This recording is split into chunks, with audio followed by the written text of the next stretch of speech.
नमस्कार दोस्तों, कहानी कमल में आपका स्वागत है। आइए सुनते हैं उषा कुशवाहा की लिखी कहानी श्राद्ध। कहानी शुरू करने से पहले एक छोटी सी रिक्वेस्ट है। आपने अब तक चैनल को सब्सक्राइब नहीं किया है तो अब भी करें, क्योंकि इस चैनल पर आपको सुनने को मिलेंगी मेरी लिखी कहानियों के साथ ही कुछ महान साहित्यकारों की कालजयी कहानियाँ भी। तो वीडियो को लाइक करें, दोस्तों में शेयर करें और कमेंट करके अवश्य बताएं कि कहानी कमल की कहानियाँ आपको कैसी लग रही है। एक खास बात, कहानी को पूरा अवश्य सुनें, क्योंकि अंत में आपके लिए कुछ खास है। तो आइए सुनते हैं आज की कहानी श्राद्ध। चिड़ियों की चहचहाहट ने भोर का संदेश दिया तो मेरी आंख खुल गई। देखा, कमरे में नाइट लैंप की मध्यम रोशनी को मात देती सूर्य की उजास फैलने लगी है। मैं उठकर खिड़की के पास चली आई। बाहर सुबह की हल्की धुंध अभी भी छाई हुई थी। अंधेरा पूरी तरह छंटा नहीं था। सड़क पर आवागमन भी काफ़ी कम था। सिर्फ 2-4 लोग मॉर्निंग वॉक करते नजर आ रहे थे।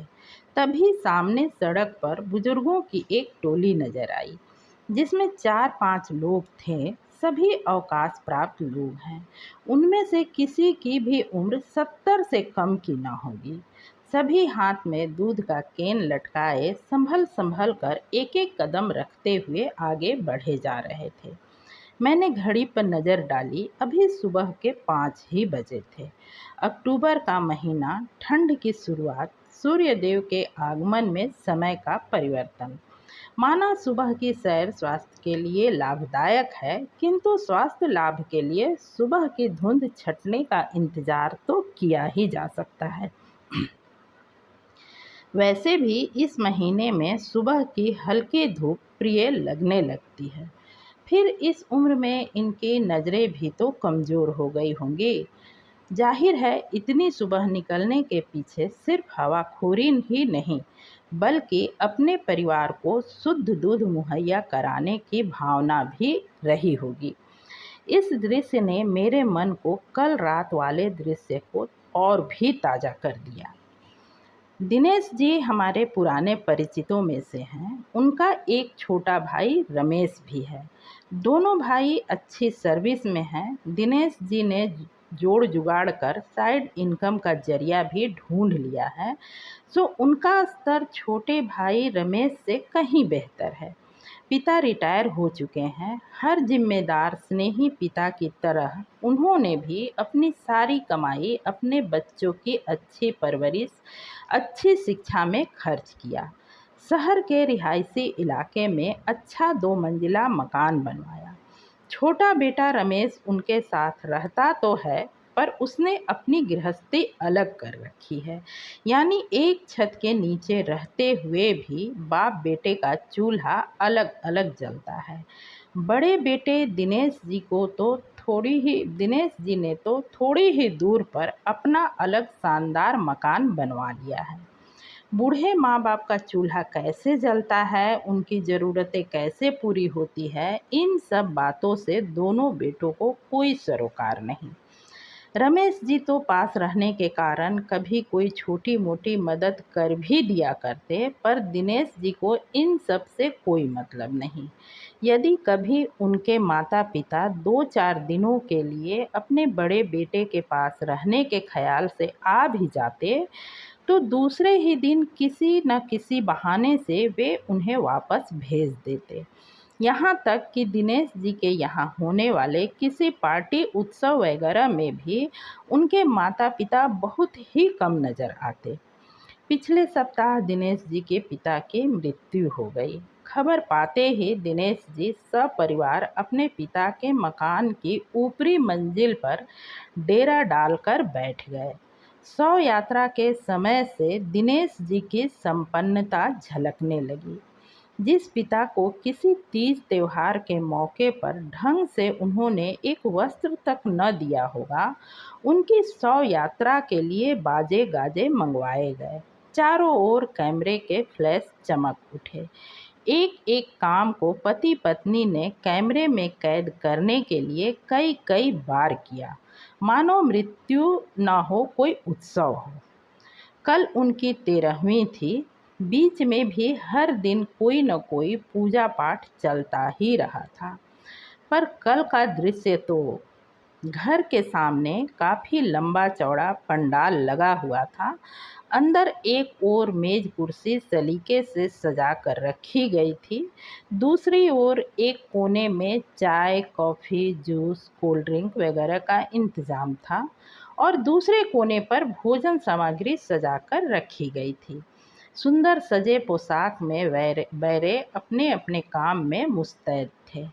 विभिन्न प्रकार के व्यंजनों से उठती खुशबू वातावरण में फैली हुई थी। घर मेहमानों से भरा हुआ था। दोनों भाइयों का पूरा परिवार सुंदर नए कपड़ों में लकदक इधर उधर भाग दौड़ कर रहा था। छोटे भाई रमेश दंपति के चेहरे पर हल्की उदासी नजर आ रही थी। दिनेश दंपति कभी आने वाले मेहमानों का स्वागत करते तो कभी किसी को आवश्यक अनावश्यक निर्देश देते हुए बड़े बेटे के दायित्व तले दबे जा रहे थे। आंगन में पंडित को दान दिए जाने वाले सामानों को काफ़ी सलीके से सजाकर रखा गया था। मैंने एक बारीक सी नज़र उन सामानों पर डाली। चमचमाते नए बर्तन से लेकर फोल्डिंग खाट, बिस्तर, कंबल, मच्छरदानी, जूता, छाता, किसी चीज़ की कमी न थी। मेरी नज़र छाते पर अटक कर रह गई। दिमाग में कुछ दिनों पहले की एक घटना की याद ताज़ी हो आई। एक दिन मैं बाजार गई हुई थी कि अचानक बारिश शुरू हो गई। भीगने से बचने के लिए मैं एक दुकान के सामने खड़ी हो गई। कुछ देर बाद दिनेश जी के पिता भी सब्जी का थैला उठाए हाँफते हुए वहाँ पहुँचे। बारिश से बचने की जद्दोजहद में तेज चलने के कारण उनकी सांसें उखड़ी हुई थी। बावजूद इसके वे पूरी तरह भीग चुके थे। वैसे छाता उन्होंने लगा रखा था, पर वह काफ़ी पुराना हो चुका था, जिसमें कई छेद थे। काश यह छाता इन्होंने उन्हें तब दिया होता। देखिए तो भाभी जी, दान के सामान में कुछ छूट तो नहीं गया है? गर्व से भरे स्वर में दिनेश जी की पत्नी ने कहा।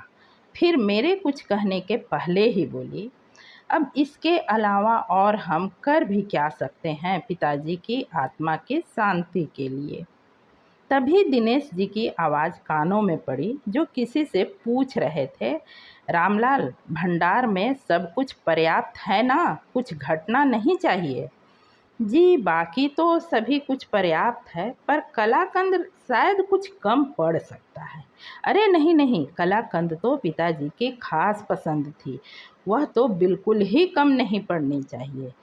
आप मेरी गाड़ी लेकर जाइए और बाज़ार से 40-50 किलो जितना भी मिल सके कलाकंद लेकर तुरंत आइए। कहीं साधु महात्माओं को भोजन कराया जा रहा था, तो कहीं पंडितों को दान दिया जा रहा था। हर ओर बस पैसों की चमक नजर आ रही थी। जाने ये सब करके ये लोग दिखाना क्या चाह रहे थे? यही कि मरने वाला 2 कमाऊ बेटों का पिता था, या फिर यह कि उन्हें अपने पिता से बहुत प्यार था। संभवतः अपने अंतिम दिनों में वे स्वयं को 2 पुत्रों के पिता होना भी महसूस नहीं कर पाए होंगे। जिस माता पिता के मृत्यु के उपरांत इतने पैसे, इतना परिश्रम, इतना दान दक्षिणा, इसलिए ताकि मरने वाले की आत्मा को शांति मिल सके, यदि इसके आधे भी उनके जीवन के अंतिम दिनों में उन पर खर्च किए जाएं, थोड़ी सी देखभाल, थोड़ा समय और स्नेह दे पाएं, तो उनके जीवन का अंतिम पहर सुख और शांति से गुजरेगा। और जिसका अंत शांतिपूर्वक हो, उसके आत्मा की शांति सहज ही मिल जाएगी। आपने पिछले कुछ पल गुजारा है कहानी कमल के साथ, क्योंकि आप हैं श्रोता खास। पूरी कहानी सुनने के लिए दिल से धन्यवाद। चैनल को ज़रूर सब्सक्राइब करें।